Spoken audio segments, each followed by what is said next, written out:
پرانے وقتوں کی بات ہے۔ ایک گاؤں میں ایک بیوہ اپنی بیٹی افشاں اور بیٹے افتخار کے ساتھ ایک چھوٹے سے گھر میں رہتی تھیں۔ وہ ہنسی خوشی زندگی گزار رہے تھے کہ ایک دن بیوہ عورت کا انتقال ہو گیا۔ افشاں اور افتخار بہت زیادہ دکھی ہو گئے۔ ایک ہفتہ سوگ منانے کے بعد انہیں وراثت کا خیال آیا۔ وصیت تو ان کی ماں نے کی نہیں تھی۔ انہوں نے گاؤں کے بڑے بوڑھوں سے مشورہ کیا۔ اس بوڑھی عورت کے پاس تھوڑی سی زمین تھی جس میں وہ فصل بوتی تھی، اور ایک ڈبیا تھی جس میں قیمتی موتی تھے۔ بزرگوں کے فیصلے کے مطابق موتیوں کی ڈبیا افشاں کے حصے میں آئی اور فصل بونے کے لیے پوری زمین افتخار کے حصے میں آئی۔ اس فیصلے سے افشاں تو مطمئن تھی، لیکن افتخار اس بات کے خلاف تھا کہ اسے محنت کرنے کے لیے بس ایک زمین دی گئی جبکہ اس کی بہن کو بیٹھے بٹھائے قیمتی موتی مل گئے۔ فیصلے کے خلاف تو وہ جا نہیں سکتا تھا، اس لیے خاموش رہا، لیکن وہ ان موتیوں کو حاصل کرنے کا پختہ ارادہ کر چکا تھا۔ افشاں نے موتیوں کا ہار بنا کر اپنے گلے میں پہن لیا تھا۔ وہ اسے ہر وقت پہنے رہتی اور رات کو سوتے وقت اس کو اتار کر اپنے تکیے کے نیچے رکھ دیتی۔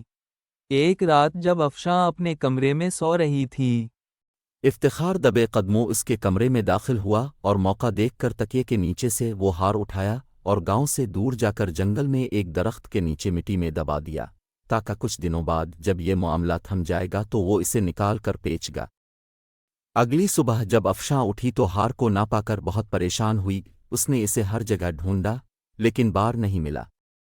افتخار سے پوچھا تو اس نے لا علمی کا اظہار کر دیا۔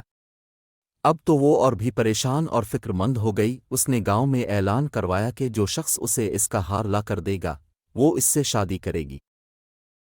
گاؤں کے بہت سارے نوجوان اس سے شادی کرنا چاہتے تھے۔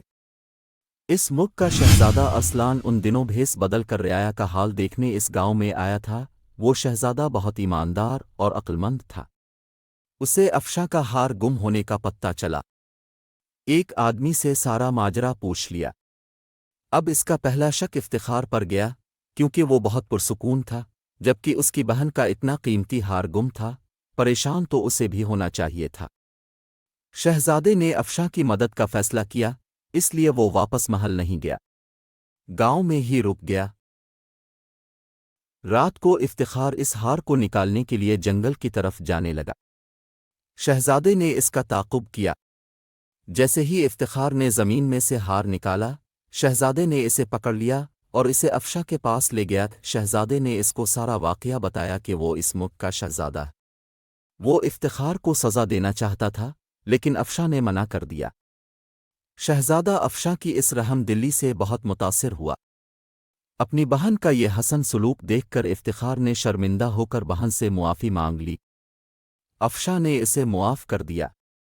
اپنے سے وعدے کے مطابق افشاں نے شہزادے شادی کر لی اور اس کے ساتھ محل چلی گئی۔ اور شہزادہ ارسلان اب افتخار اور شہزادی افشاں ہنسی خوشی زندگی گزار رہے ہیں، اور وہ موتیوں کا ہار اب بھی افشاں گلے میں رہتا تھا۔